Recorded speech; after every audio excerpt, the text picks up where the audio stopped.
Well, as they say, don't assume because it makes a blank out of you and me. Cleveland coach Kevin Stefanski, if I can talk today, addressed the media and would not commit to Sanders as the backup. So the Browns quarterback room is our take 2. What's their plan? It's a great question to have. What is your plan?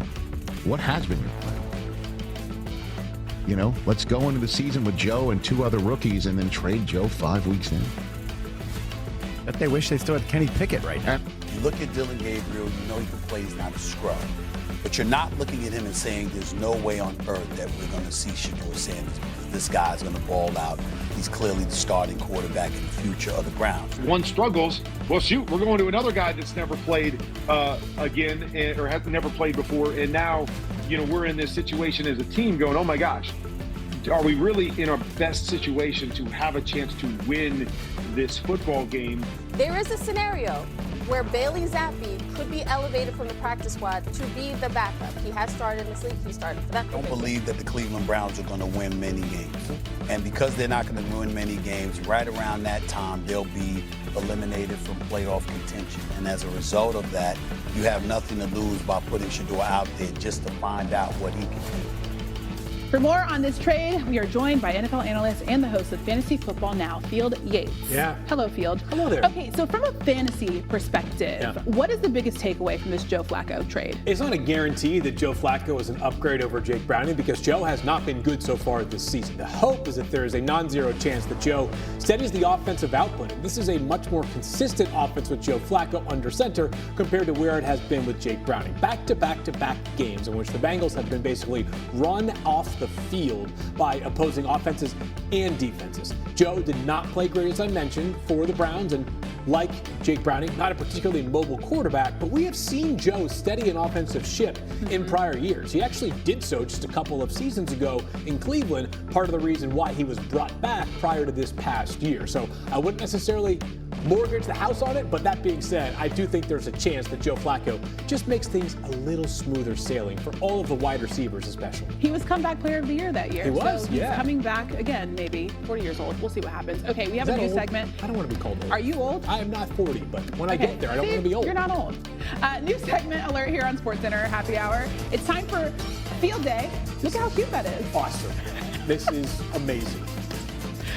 There's so many. There's 2 of you. That's kind of weird. Yeah, it's kind of weird. Okay. Look at how you're looking at you. It's great.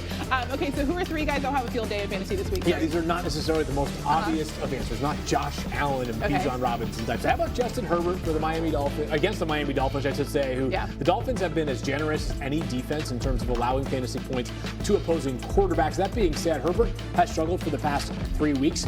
I think he scores north of 20 fantasy points, which is right where his projections at 20.2 on ESPN Fantasy. The Dolphins are just out of answers entirely for quarterbacks. The first 4 weeks of the season, they allowed guys to go off. Wouldn't surprise me if Justin Herbert becomes the 5th quarterback to go off against the Dolphins defense. Kyren Williams should be in for a gigantic day this upcoming weekend against the Ravens, who cannot stop the run whatsoever. Last week, C.J. Stroud threw for 4 touchdowns against them, but Nick Chubb did find the end zone on a relatively long touchdown run.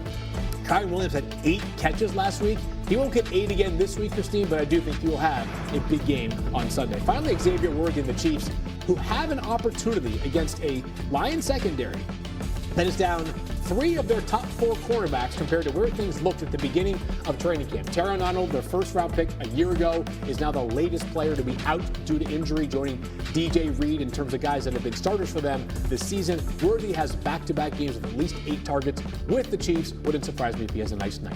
Yeah, and obviously they're missing some pieces on offense, so he obviously is their main target. I can't get over you just looking at sharp. There. Yeah. Looks great. They look Looks great. Great picture. Yeah. All right, make sure. Can start against Green Bay in 4 weeks. The Browns, by the way, that was their only win of the season. It came against the Packers. Okay, can't make it up. Senior NFL insider Adam Schefter joins us now. Shefty, why do the Bengals feel that Flacco gives them the best chance to win on Sunday? Because they've seen him do it before a few weeks ago when he led the Browns to a victory over the Packers. And yes, the Browns defense was huge in that game, but Joe Flacco studied the Packers all week long. He already knows what it's like to go against this particular defense, and he's a veteran in this league. He knows what it takes to have to learn an offense in short order. In fact, when he was driving into Cincinnati yesterday, he was on the phone with Zach Taylor the whole way, going over the Bengals offense and what would be required. And let's be honest, Kevin, since Joe Burrow went down, the Bengals gave Jake Browning a chance, and the whole offense faltered and didn't get it done. They need to come up with a spark, and they're hoping that Joe Flacco, who already beat the Green Bay Packers once a few weeks ago, can do it again. I'm just going to say this. Bengals offensive line, just do your job, because if not, it could be a very long day, and he could be in this next story or next answer I'm about to ask you next week. The Bengals, one of a handful of teams dealing with injuries to starting quarterbacks, so let's go through some injury updates on other quarterbacks heading into this week, and let's start with Lamar Jackson. Lamar Jackson not practicing today. That does not bode well for his availability for Sunday's game against the Los Angeles Rams. So let's keep in mind that the Ravens have a bye after this week. So right now it is shaping up to be Cooper Rush replacing Lamar Jackson for a second straight week as he continues to recover from that hamstring injury. It's a similar story in San Francisco, where Brock Purdy also did not practice today, Kevin. And that sets up the real possibility that once again, the 49ers will have Mac Jones lead them into Tampa as Purdy continues to recover from his turf toe injury. Mac Jones was last seen leading an upset over the Los Angeles Rams last Thursday night. And the Cardinals quarterback Kyler Murray did not practice today, has been dealing with a foot injury he suffered late in the loss to the Tennessee Titans. Now, Kyler Murray did come back in the game, so there is some hope that he can play on Sunday. But if he can't, both of those games, but either way, they feel like they have more options now if Browning were to continue to struggle. And on the flip side with the Browns, you know, they feel pretty good about the development of their rookies. Dylan Gabriel, Shedeur Sanders. Obviously, at this point, this would indicate that Shedeur Sanders likely ascends to the number 2 spot behind Dylan Gabriel, and that eventually at some point this season, whether it's because Gabriel struggles or whether they just want to know what they have, they probably do get a look at Shedeur Sanders. Browns could bring in another veteran. They have Bailey Zappi on the practice squad, but it looks like they're going forward with the 2 rookies from this point. Yeah, you can imagine they didn't think Joe Flacco was going to be their guy for the future, so getting Dylan Gabriel and possibly Shedeur Sanders.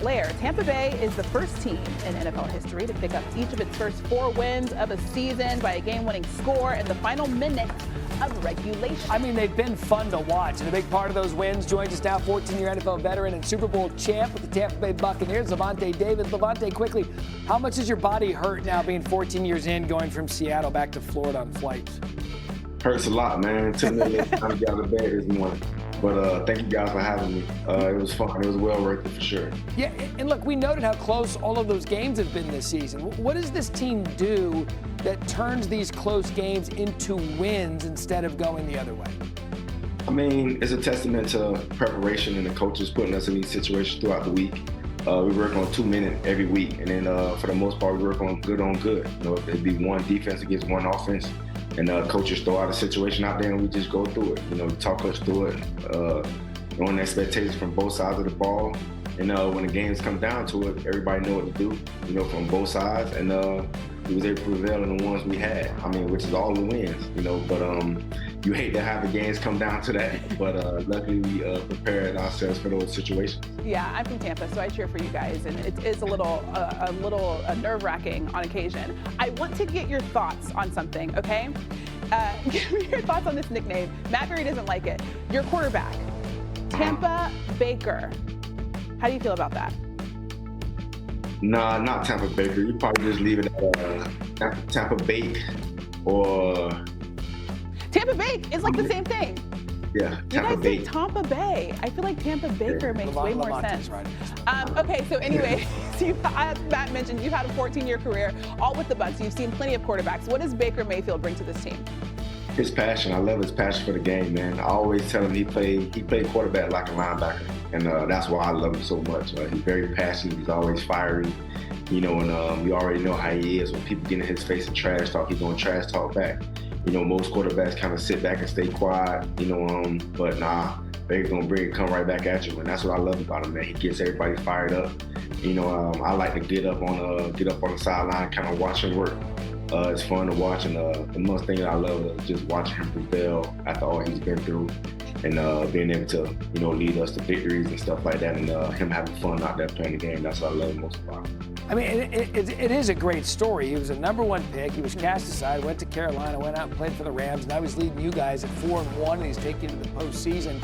When you have a guy, Lavonte, that's been through that much, that comes in with that kind of swagger, how much do you almost take on the personality of what he's become as a quarterback and really a leader of this team?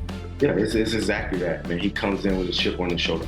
And us as a program for a long while, we had, we was, put aside. Not a lot of people thought about us. And, once Tom came, he came and brought that different type of style to our program. And they were coming in and fitting right in. You know what I'm saying? We kind of brought what Tom brought to us, and building that culture and that confidence in the players, because we always have the talent, man. Since I've been in Tampa, we always had the talent.